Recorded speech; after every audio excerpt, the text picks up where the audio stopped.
ગણિત ધોરણ 7 પ્રકરણ 6 ત્રિકોણ અને તેના ગુણધર્મો ભાગ 5 ભાગ 5 ની અંદર આપણે સ્વાધ્યાય 6.4 ના બે દાખલા જોવાના છે. એની પહેલા ઘણી બધી વસ્તુ સમજવાની છે. એની પહેલા આપણે ગયા ભાગની અંદર જે શીખી ગયા છે એમાંથી કેટલાક પ્રશ્નો અહીંયા આપ્યા છે એના વિશે આપણે થોડી પહેલા ચર્ચા કરી લઈએ. અહીંયા સ્વાધ્યાય જ્યારે 6.3 પૂરું થાય છે પછી પાછળ પ્રયત્ન કરો એવું આપ્યું છે કે ત્રિકોણના બે ખૂણા 30 અને 80 અંશ છે તો ત્રીજો ખૂણો શોધો. એટલે બે ખૂણાના માપ આપ્યા છે તો આપણે ત્રિકોણના ત્રણેય ખૂણાનો માપનો સરવાળો 180 અંશ થાય અને આધારે ત્રીજો ખૂણો આપણને મળી શકે. એ પછી ત્રિકોણનો એક ખૂણો 80 અંશનો છે અને બાકીના બંને ખૂણા સરખા છે તો તે બંનેના માપ શોધો. એટલે આપણે ધારી લઈએ કે સરખા માપ છે એ રીતે x છે. તો આ દાખલાની જેમ અહીંયા આપણે ગણી શકીએ આવી રીતે. અહીંયા 80 છે તો આ બે x એને આધારે આપણે ત્રિકોણનો ત્રીજો ખૂણો પણ મેળવી શકીએ. અહીં ત્રિકોણના ત્રણ ખૂણા 1:2:1 ના પ્રમાણમાં છે.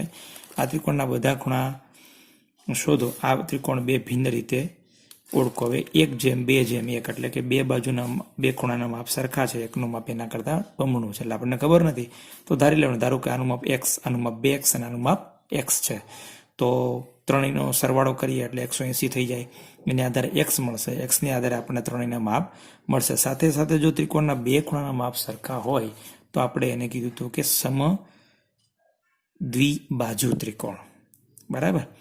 અને જ્યારે માપ મળશે ત્યારે એને આધારે પણ ખબર પડે કે આ જે છે એ 45 અંશ અને આ 90 અંશનો હશે. એટલે આપણે એવું કહી શકીએ કે આ કાટકોણ ત્રિકોણ છે, વળી પાછો સમદ્વિબાજુ કાટકોણ ત્રિકોણ મળશે આપણને.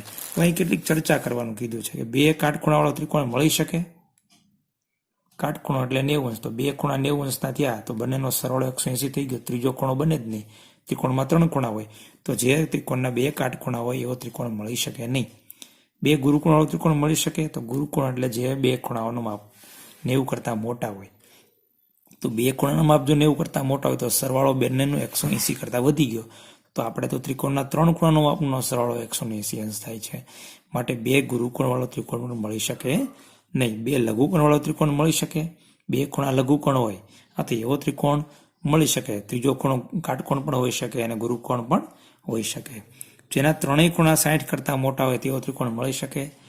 હવે ત્રણેય ખૂણા 60 કરતાં મોટા હોય તો 60 કરતાં મોટા હોય એટલે ત્રણેયનો સરવાળો કરીએ તો 180 કરતાં વધી જાય. માટે ત્રણેય ખૂણા 60 કરતાં મોટા હોય તેવો ત્રિકોણ મળે નહીં. હવે આપણને કીધું હોય તો ત્રણેય ખૂણા સરખા હોય તો દરેક ખૂણાનું માપ કેટલું હોય તો 60 થી મોટો કોઈ ખૂણો હોઈ શકે નહીં. ત્રણેય ખૂણા 60 ના હોઈ શકે. 60 થી મોટા ત્રણેય ખૂણા હોઈ શકે નહીં. જ્યારે ત્રિકોણના ત્રણેય ખૂણાના માપ સરખા હોય ત્યારની વાત છે.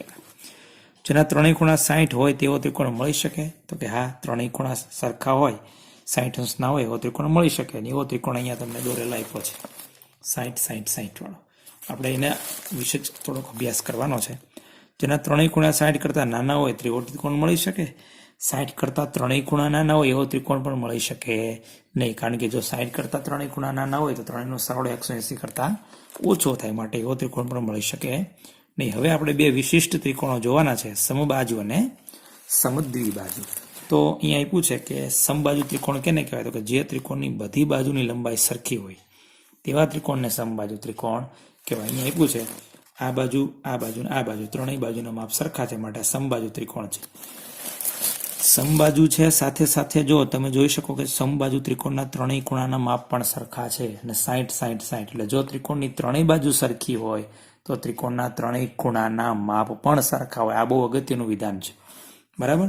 અહીંયા આપ્યો ત્રિકોણ ABC સમબાજુ ત્રિકોણ છે તો તેના ત્રણેયના ખૂણા માપીએ તો એ પણ 60 અંશના થાય. બીજો ત્રિકોણ છે એ ત્રિકોણ સમદ્વિબાજુ ત્રિકોણ. સમદ્વિ એટલે બે, સમ એટલે સરખી, જેની ત્રિકોણની બે બાજુના સમાન લંબાઈની હોય તો તેવા ત્રિકોણને સમદ્વિબાજુ ત્રિકોણ કહેવાય. અને એના માટે બહુ અગત્યની વાત, જો માની લો કે આ x અને xy અને xz બાજુ સરખી છે તો આની સામેનો ખૂણો y અને આની સામેનો ખૂણો z એના માપ પણ જ્યારે માપવામાં આવે ત્યારે સરખા હોય. એટલે કે આપણે કહી શકીએ કે જે સમદ્વિબાજુ ત્રિકોણ હોય એમાં બે બાજુની લંબાઈ સરખી હોય તો સમાન બાજુની સામેના ખૂણા પણ સમાન હોય. સમાન બાજુની સામેના ખૂણા સમાન હોય. એનો અહીંયા આપણે જોઈ લઈએ. આપણે આ ત્રિકોણ આપ્યો છે, આપણને કીધું આ ત્રિકોણની અંદર આ બાજુ ને આ બાજુ સરખી છે તો આની સામેનો ખૂણો આ અને આની સામેનો ખૂણો આ બંનેના માપ સરખા હોય. આનું માપ 40 તો આનું માપ પણ 40 હોય. આ ત્રિકોણની અંદર અહીંયા આ બે બાજુ સરખી છે, તો આની સામેનો ખૂણો આ અને આની સામેનો ખૂણો આ બંનેના માપ સરખા હોય. આ 45, તો આ પણ 45 હોય. આ ત્રિકોણની અંદર આ બે બાજુના માપ સરખા છે, તો આની સામેનો ખૂણો આ અને આની સામેનો ખૂણો આ બંનેના માપ પણ સરખા હોય. આનું માપ 50, તો આ એક્સનું માપ પણ કેટલું હોય? 50. એવી રીતે અહીંયા બાકીના ખૂણા આપ્યા છે એ પણ આપણે જોઈ શકીએ. તો એને આધારે આપણે અહીંયા થોડુંક કામ જે કરવાનું છે એ થોડુંક લખી દઈએ. બરાબર. તો આપણે અહીંયા જે ભણવાનું છે એ વાત કરવાની છે સમબાજુ અને સમદ્વિબાજુ ત્રિકોણ. તો પેલા સમબાજુ ત્રિકોણની વાત કરીએ. સમબાજુ ત્રિકોણ. સમબાજુ ત્રિકોણ. સમબાજુ એટલે સમ એટલે સરખી. જે ત્રિકોણની અંદર 3 ખૂણા 3 બાજુ હોય. બરાબર. જે ત્રિકોણની ત્રણેય બાજુઓની લંબાઈ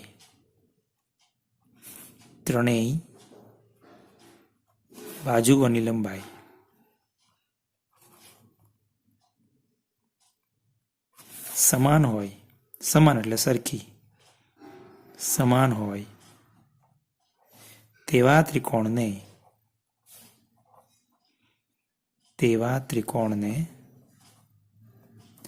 સમબાજુ ત્રિકોણ કહે છે.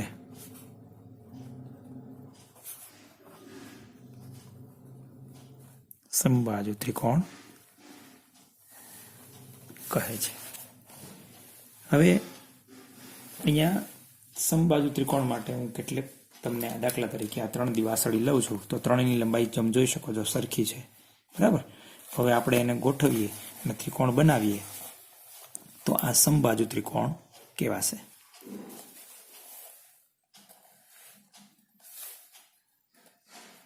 આ ત્રિકોણ સમબાજુ ત્રિકોણ છે અને આની ત્રણેય બાજુની લંબાઈ સરખી છે. સાથે સાથે ત્રણેય ખૂણાના માપ પણ સરખા છે. અને સમબાજુ ત્રિકોણમાં હંમેશા ત્રણેય ખૂણાના માપ સરખા હોય અને એ ત્રણેયનું માપ કેટલું હોય? 60 અંશ. બરાબર. આનું માપ 60, આનું માપ 60 અને આનું માપ પણ 60. જેટલું લંબાઈ આ બાજુની છે એટલી જ આ બાજુની, એટલી જ આ બાજુની. તો આપણે એક વિધાન લખીએ કે સમબાજુ ત્રિકોણના ત્રણેય ખૂણાના માપ સરખા હોય છે, જે 60 એટલે કે દરેક ખૂણાનું માપ 60 હોય છે. એટલે આપણે આમ તો કહી શકીએ કે સમબાજુ ત્રિકોણના ગુણધર્મો જોઈએ તો બધી બાજુની લંબાઈ સમાન હોય અને દરેક ખૂણાનું માપ 60 અંશ હોય. તો આપણે લખીએ સમબાજુ ત્રિકોણમાં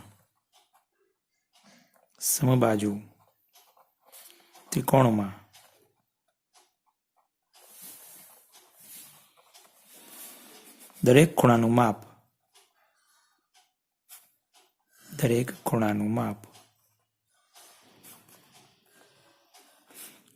60 અંશ હોય છે.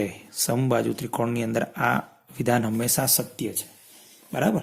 હવે બીજી વાત કરીએ સમદ્વિબાજુ ત્રિકોણ. સમદ્વિબાજુ ત્રિકોણ. સમદ્વિબાજુનો અર્થ થશે જે ત્રિકોણની બે બાજુની લંબાઈ સરખી હોય. બરાબર. જે ત્રિકોણની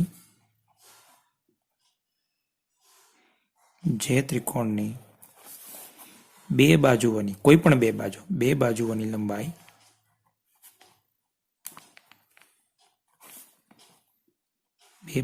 લંબાઈ સમાન હોય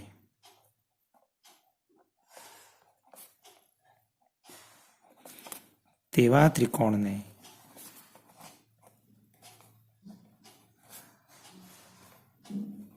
સમદ્વિબાજુ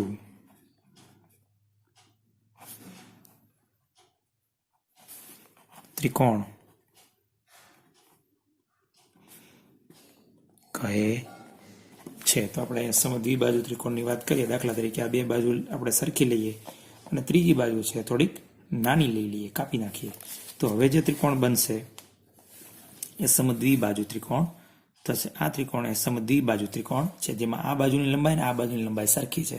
તો તમે જોઈ શકો આ ખૂણાની આ બાજુની સામેનો ખૂણો આ અને આ બાજુની સામેનો ખૂણો આ એ બંનેના આકાર સરખા છે, એટલે કે માપ પણ સરખા છે. આ નાનો છે જ્યારે આ બેના માપ સરખા છે. એટલે આપણે એવું કહી શકીએ કે સમદ્વિબાજુ ત્રિકોણ હોય તો એની બે બાજુની લંબાઈ સરખી હોય અને સમાન બાજુની સામેના ખૂણા સમાન હોય છે. એટલે આપણે બે બાજુની લંબાઈ તો સરખી હોય જ છે, પણ આપણે કહી શકીએ કે સમદ્વિબાજુ ત્રિકોણમાં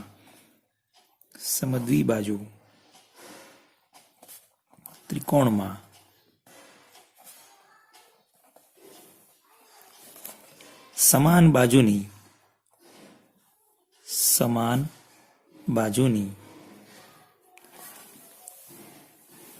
સામેના ખૂણા સમાન હોય છે.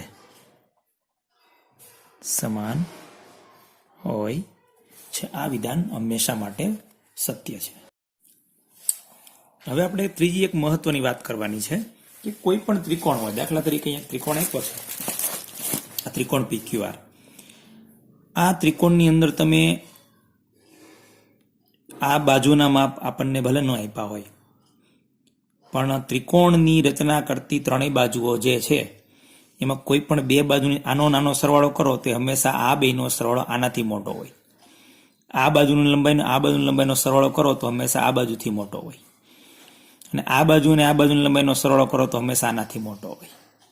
આ ત્રિકોણ કોઈ પણ ત્રિકોણ માટે આ સત્ય છે.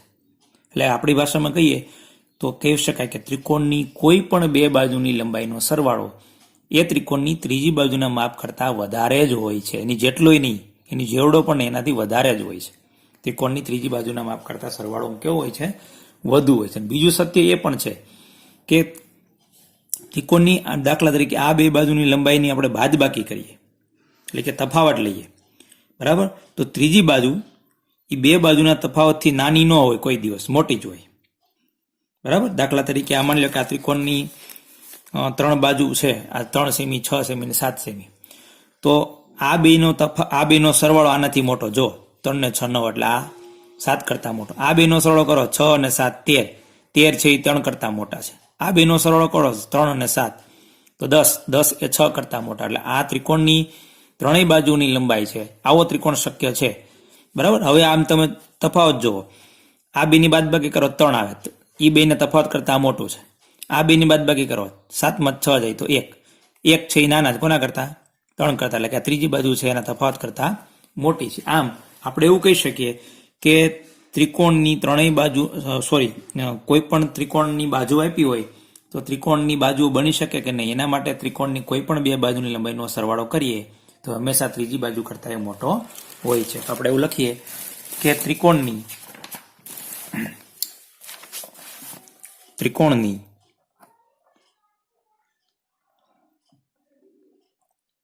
કોઈ પણ એક જ ત્રિકોણની વાત હાલે છો, કોઈ પણ એક ત્રિકોણની કોઈ પણ બે બાજુની લંબાઈનો સરવાળો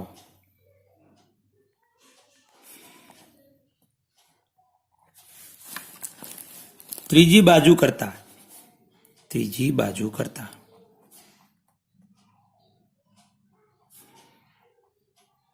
વધુ હોય છે, બરાબર. આને આધારે આપણે દાખલો સ્વાધ્યાય 6.4 નો પહેલો જોવાનો છે. આ વિધાનને આધારે કે કોઈ પણ આપણને કીધું છે, આપ્યું જ છે કે સ્વાધ્યાય 6.4 કે નીચે પ્રમાણેની બાજુઓ ધરાવતો ત્રિકોણ શક્ય છે, તો આમાંથી કોઈ પણ બે બાજુનો સરવાળો કરો એ ત્રીજી બાજુના માપ કરતા વધારે જ હોવો જોઈએ, તો જ એ શક્ય છે, નહીતર છે નહીં, બરાબર. તો આપણે જોઈએ, તમે જો આ બેનો સરવાળો કરો તો કેટલો? 5. આના જેટલો થાય, જેટલો પણ ન હોવો જોઈએ. તો આપણે લખીએ 2 સેમી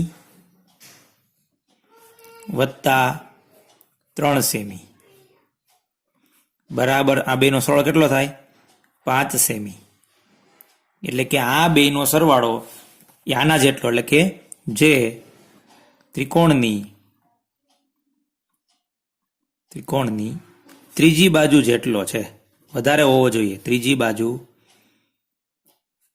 જેટલો છે. તો તમે શું કહેશો?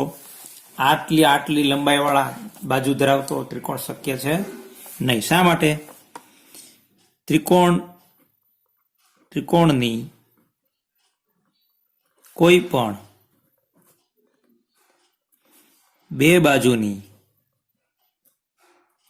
લંબાઈનો સરવાળો હંમેશા ત્રીજી બાજુના માપથી વધુ હોવો જોઈએ, તો જ એ ત્રિકોણની બાજુઓ બની શકે. અહીં આપેલ માપ ધરાવતો, આપેલા માપ ધરાવતી બાજુઓ વાળો ત્રિકોણ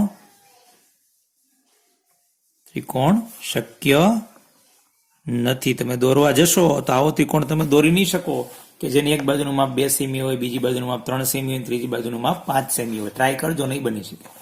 બરાબર. બીજું છે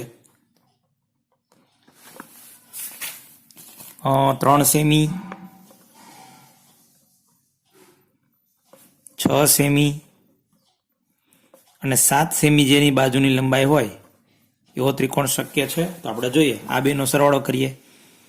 3 સેમી વત્તા 6 સેમી બરાબર કેટલા થાય? સરવાળો 9 સેમી. એ મોટા છે કોના કરતા? 7 સેમી એટલે કે ત્રીજી બાજુ કરતા. હવે આ બેનો સરવાળો કરીએ. 6 સેમી વત્તા 7 સેમી, આ બેનો સરવાળો કેટલો થાય? 13 સેમી. એ મોટા છે કોના કરતા? 3 સેમી કરતા. હવે આ બેનો સરવાળો કરીએ. 3 સેમી વત્તા 7 સેમી, સરવાળો કેટલો થશે? 10 સેમી. એ 10 સેમી મોટા છે કોના કરતા? ત્રીજી બાજુ એટલે કે 6 સેમી કરતા. અહીં કોઈ પણ બે બાજુની લંબાઈનો સરવાળો ત્રીજી બાજુ કરતા વધારે છે, માટે આપેલ બાજુવાળો એટલે કે આપેલ માપ ધરાવતી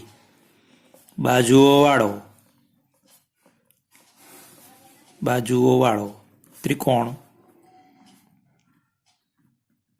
શક્ય છે. અહીંયા આવું લખી શકો હતો કે અહીં ત્રિકોણની કોઈ પણ બે બાજુની લંબાઈનો સરવાળો ત્રીજી બાજુ કરતા વધારે છે, માટે આપેલ માપ ધરાવતી બાજુવાળો ત્રિકોણ શક્ય છે, એવું પણ લખી શકો. હવે ત્રીજું આપ્યું છે 6 સેમી, 3 સેમી અને 2 સેમી. હવે જો આ બેનો સરવાળો કરશું તો આના કરતા વધારે છે, આ બેનો સરવાળો કરશું તો આના કરતા ઓછું, એટલે આપણે ડાયરેક્ટ આનો જ એટલે શક્ય નથી એ જ કરીએ. 3 સેમી વત્તા 2 સેમી બરાબર કેટલા થાય? 5 સેમી. એ નાના છે કોના કરતા? 6 સેમી એટલે કે ત્રિકોણની ત્રીજી બાજુ કરતા. અહીં ત્રિકોણની બે બાજુઓની અથવા તો બે બાજુની લંબાઈનો સરવાળો, બે બાજુઓની લંબાઈનો